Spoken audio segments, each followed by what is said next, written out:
What's up, guys? Hey man, how are you? Doing all right? Just all right? Doing great. It's a little late over here in Dubai. What time is it? A little after midnight. Oh, damn. You're coming on. Is there COVID down there or what's it like? Yes, there is COVID. We're just opening back up over the past few weeks. Things are getting back to normal. Okay, that's exciting. I haven't been to Dubai. I've wanted to go, but haven't gone yet. But thanks for being here. So let's look at this. So we've got client Jay Campbell, and thank you for giving this context. Nobody does this. Expert in the anti-aging lifestyle optimization space, website here, audience 60% male, 40% female. Wow, nobody ever gives me all these stats when I do critiques. This is awesome. Okay, so what would be, and you've got your open rates and click-throughs, and damn, these emails are getting some crazy opens. Is this a welcome for buyers? Yeah. So this is all traffic from his website. He does a lot of, he has a big personal brand and he does a lot of content. He has a podcast and he does YouTube interviews and things like that. So his website gets about, right now, I think about 13 to 20,000 uniques a month. So all of the traffic to his landing pages is basically organic, yeah. Is he involved with microbe solutions, formulas? No? Not that I know of. He's got a couple of books out, the Testosterone Optimization Therapy Bible and the Metabolic Blowtorch Diet, plus a bunch of other books. Are these people opting in or are they buying something? Those are, yeah, they're opting in. And is there like a particular sales path so scroll back up the end to where he's got the products listed there. So for these products, is there kind of a particular funnel that works best, or what's the objective of this welcome sequence? Is it to drive any of these particular products, or is it sort of catch all? Right. So the way I wrote this was most of the sequence is just to get replies from the subscribers. And then the very last email, there's like one call to action where it's inviting them to book a call with him to become a monthly coaching member. And sort of my thinking behind that was to try to sell them on the highest value thing. And then if they're not a good fit for that, then to downsell them into probably the membership community. The other products like the paid webinars and the books and stuff, they sort of sell passively. On the site? Yes. So, okay, well, I definitely have some advice if you want to make more money from this, for sure. Are you what's your deal with him then? Are you getting a percentage of sales, or how do you have stuff set up for yourself? Right now it's a percentage of sales, and I think we're trying to go for 10%. Awesome. Well, if you'd like to make significantly more money, I have an incredibly easy opportunity for you. And I also want to say, first off, though, these are incredible subject lines. Like, seriously, very good. I'm impressed. It's like what it looks like to me. And this is so one of the things that I teach, like within the whole 80-20 email copy stuff, and when I talk about email to like high level people, is what I call a Frankensequence. So what you do is you're sending blast emails every day to a list. And, I learned this back when I was at the Credit Solution Program, and we had this 1.2 million person list. And so I would split test 4 to 8 variations on every single email to 20,000 different people. It was all statistically significant. And we'd have emails that would outperform the other ones by factors of 5, right? I mean, you get outliers always. And so what you do then is you go back to your autoresponder, which was 30 days long when we started.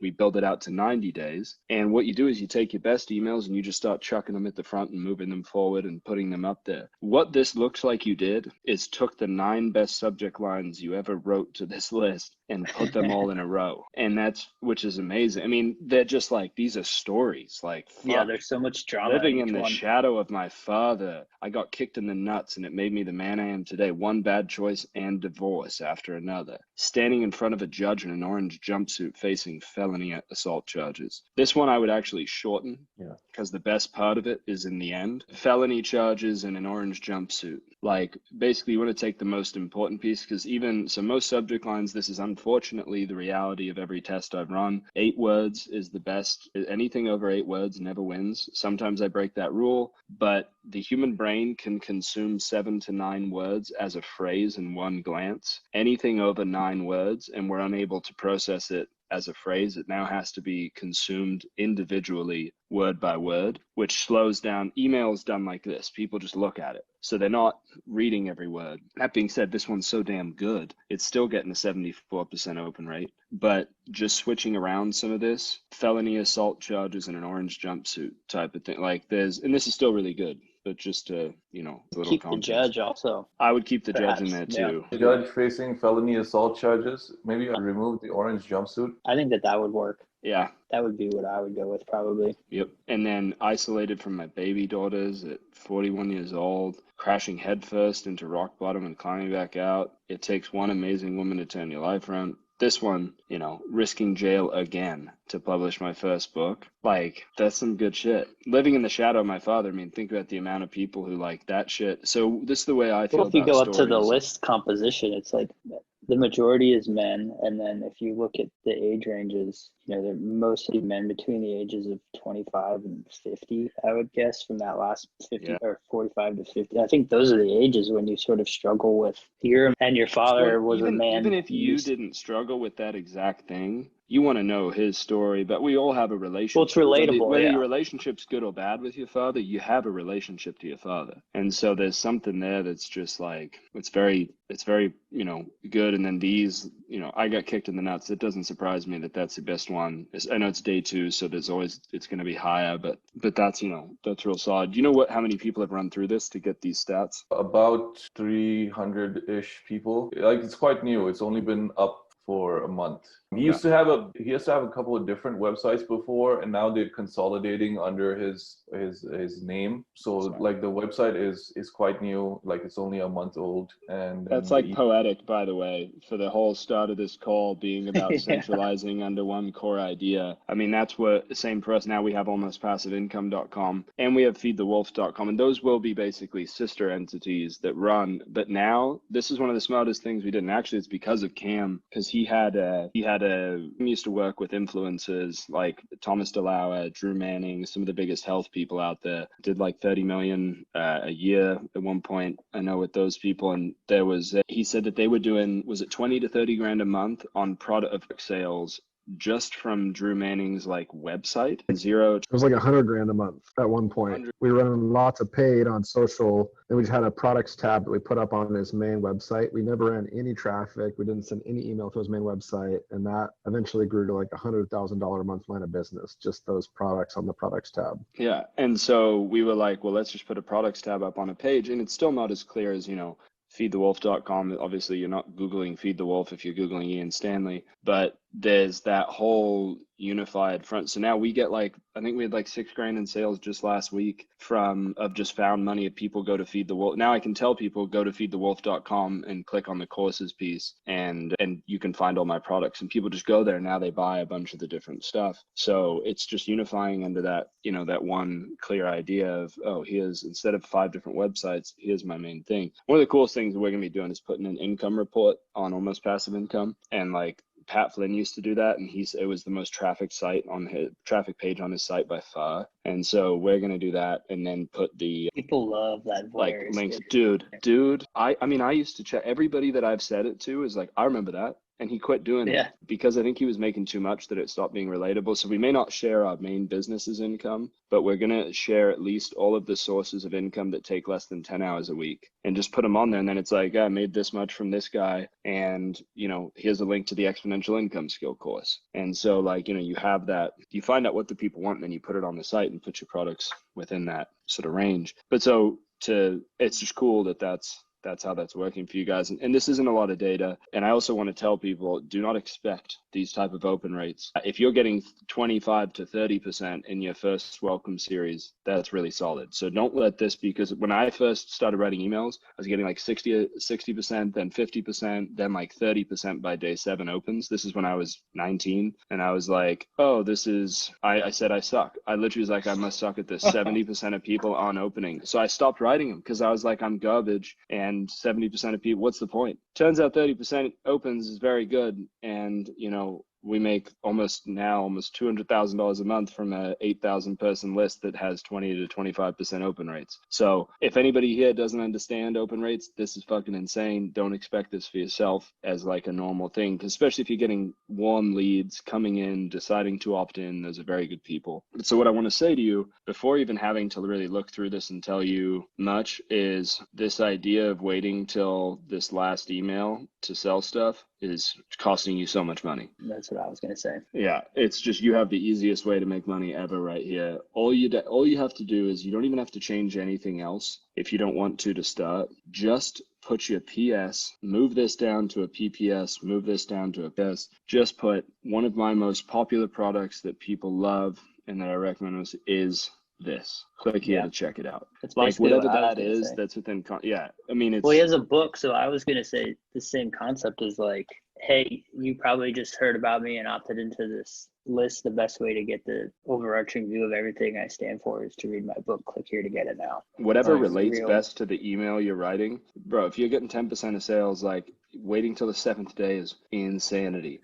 Think about it. I mean, if these people are in pain and they have a problem, give them something to solve the problem. And if they're this engaged on the opens, like, yeah, it's crazy. they're Also, you're so getting these, ready to go. I guess, is the click that they're clicking through just that unsubscribe one that's giving you the 7%? All of the images is what are I'm linked guessing. to the services page. Okay. But that's not even clear. And it's like, you're just getting clicks. You have nothing real clear. The thing that you could do as well to throw in here is anybody who opened the first 3, like if you want to be real crazy about this shit, and you don't even want to send like a direct promo, but you could, is if somebody opens all 3 of these, send them an email that's a promo email. Be like, look, I know you really, you're reading each of these emails, buy this fucking thing. Like, these people are super engaged. So you can definitely do some of that, like talking to the highest level people on this list. But that's your subject lines are really good. The formatting looks pretty good. And the main thing is, I mean, you could even put stuff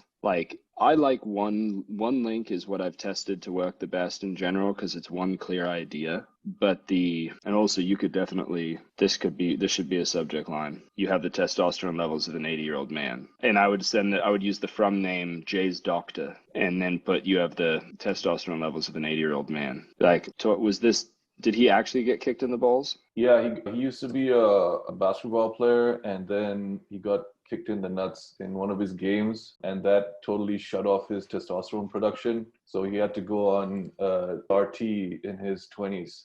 So he's been on TRT for, I think, like 20 plus years. He's still on it? Yeah, he's still on it. And because of that, like, he became like this expert in all things hormone optimization and stuff like that. Man, that's a great lead. I mean, I would write him some sort of sales page that starts with how getting kicked in the nuts made me one of the world's leading testosterone experts. Yeah, that's great. Like, and then the first line is like, when I'm saying I got kicked in the nuts, I do not mean that figuratively. I literally got kicked in the nuts and it changed the course of my entire life. I'll tell you the story in just a second. First, introduce myself. My name's Jay, and my doctor told me I had the testosterone levels of an 80-year-old man. I remember looking down at my saggy boobs and thinking, I'm supposed to be a man, and blah, blah, blah. Like, that's pretty crazy. I also I'm not going to go through this whole story because I could do it, but I used to get kicked in the nuts as like did a lot of martial arts stuff and weird shit. And so I went through this weird phase when I was like 20. I don't know if you've ever heard these stories, Cam, but I used to think it was cool to, I'd tell somebody, like, kick me in the nuts. You can kick me in the nuts as hard as you want, and I'm not going to react, because pain is temporary and glory lasts forever, and pain's just in your mind. And I was such a douchebag. And I remember, I was at a concert, like an outdoor concert in Santa Barbara, and I just had this dude. I don't even fucking think I knew this guy really. And I was like, yeah, you can kick me in the nuts as hard as you want. He's like, there's no way, bro. I'm not gonna do it. I was like, just go for it. And he goes, fine. And he just kicks me in the nuts, and I just stood there and just looked at him, and he was like, dude, there's something fucking wrong with you, bro. I am so creeped out right now. And I just got joy out of like, which is very close to how Houdini died, isn't it? So then the next story is actually how Houdini died. Is I would do, so what it was like mind over matter, can you remember that? And so I would get people to punch me in the stomach as hard as they could. And somehow, this is so bizarre when I think back to it, that how I got myself in these situations, but I was in a bathroom in Edinburgh, Scotland, and somehow I'm talking to this guy in the at the urinal next to me, and he's this like probably 240 pound just meat stick of a like rugby playing Scottish guy. And somehow I'd been drinking, and I go, yeah, you should just hit me in the stomach as hard as you want. And he goes, you're out of your mind, man. I'm not gonna punch you in the stomach, I'd kill you. And I'm like, no, I'll be fine, I promise. Just hit me in the stomach. So we walk out of the bathroom. He goes, I'm not gonna do it, you're fucking crazy, there's no chance. And I go, come on, just do it. Just punch me. Just go as hard as you can, right in the stomach.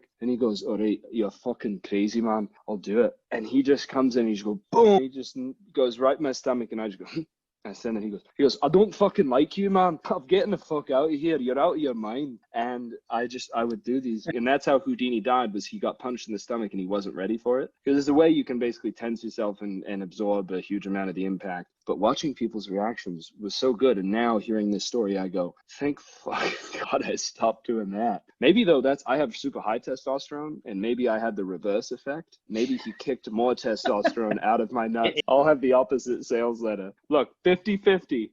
My method works 50% of the time. It works every time. Half of you are going to lose all testosterone production. Half of you are going to have it skyrocket. Yeah, kick testosterone into your nuts. Okay, so main thing, and yeah, Dan, it's both of us had the same exact idea. Throw some products and sales into this. You definitely need to get those in here, because it's just, especially with how long these are, if somebody's read all the way to the bottom, that's such an ideal person to buy something. And then think about, throwing one in earlier. The thing is, you are keeping such high opens that it's not necessarily that big a deal. But if you're willing to put something a little more salesy, like email 4, and then go back to the deep store, and I don't mean like, hey, buy this, 13 bottles left or something. I just mean like giving them something real clear as a promo. Like, for me, it's like Dan said, it'd be the book, right? So for me, with my own book, that's the easiest thing to tell somebody to go get right away, right? I wrote a book. It's free. You just cover the shipping. Go check it out, right? Like, that's a real easy PS. And even just a promo of like, want my full story in one go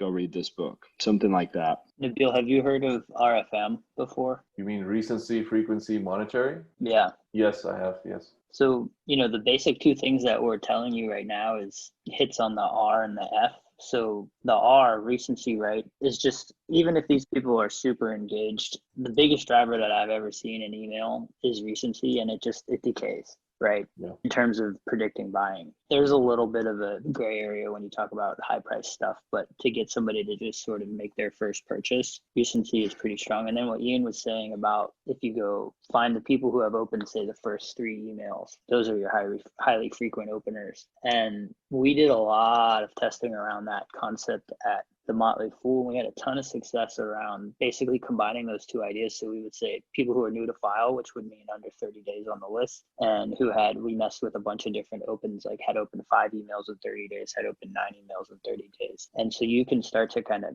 toy with some of that. You don't have to do this on a super scientific level, but if you can find ways to piece out these really engaged people and get them while they're new, there's no reason why they won't be really highly likely to buy, especially if you throw that book or the webinar in front of them. Yeah, I describe the way that most people do email is completely backwards, and the answer is counterintuitive. And this is what I teach at like these, we do these $10,000 email copy and deliverability workshops, and I teach this trigger stuff of how to take people who are engaging and get more money, like to help them more and get more money out of them. And the whole way that most people approach email is they go, well, 80% of people aren't opening, so I want to keep trying to send them stuff and get them to open because I'm missing out on 80%. And the way I describe it is, it's sort of like a guy or a girl. Let's just use, a girl for the example, there's this guy who's talking to her, and he's super nice, and he's just a good dude, and he's not even like, he's nice, but he's not boring, and he comes from a good family, and she really likes him, but he responds to her in a timely fashion, and he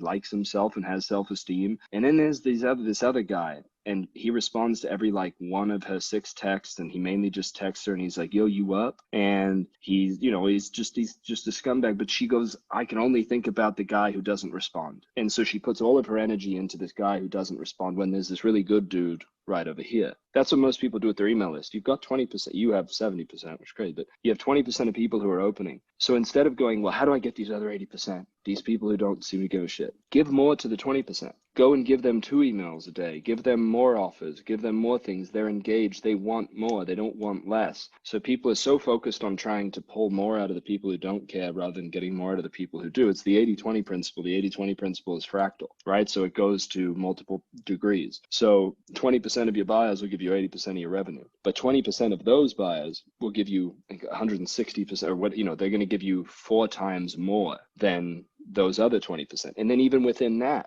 there's another 80-20, and they're going to give you 4 times more. That's why when you look at an NFL stadium, the tickets there, you've got the average ticket's $100, but there's one guy who's paying $100,000 a year for a seat, for box seats, or for his suite, right? $100,000. He's paying is it 100,000 or 10,000 times more than everybody else, right? And it just takes one of him to make up for 10,000 normal people. So you talk to the people who are already engaging, like the fact that you're getting a 12% click through on this final email makes me, and it's to a coaching thing. Why not throw the coaching offer in the beginning even? Hey, I do some one-on-one coaching. The spots are extremely limited. Click here to see if there's an opening. Just that. The spots are extremely limited. Click here to see if there's an opening. Just throw that, I mean, because look at the 12%. So that's the main stuff there. And congrats on writing very good subject lines. And I'm sure the copy is quite good too. Thank you. Play the casting couch game. Dogs It in helps the tub, Dan. Dogs in It the helps tub. if it's true. Right. That's the thing, is you happen to have some great stories, right? Like I couldn't write any of these. I could write the getting kicked in the nuts, but I haven't been to jail. Well, no, that's not true. I've been to jail, so never mind. Open loop. So it was just for murder, so it wasn't a big deal. Nothing to worry about. Buy my products or I'll murder you. What? All right. Thanks, guys. That was super helpful. That's a lot of the value that comes from being in, whether it's Dan's coaching or it's the unit, being in a group where you think that it's one thing sometimes that you need to improve. Oh, I need to improve my copy or my opens or this, but everybody has blind spots. It doesn't matter how good you are at business. Everybody has blind spots, and myself included, Dan included, Cam included. That's why they're called blind spots, because we can't fucking see them and we don't even know that they're there. And so sometimes you come in and you think it's one thing, and then there's this really easy tweak.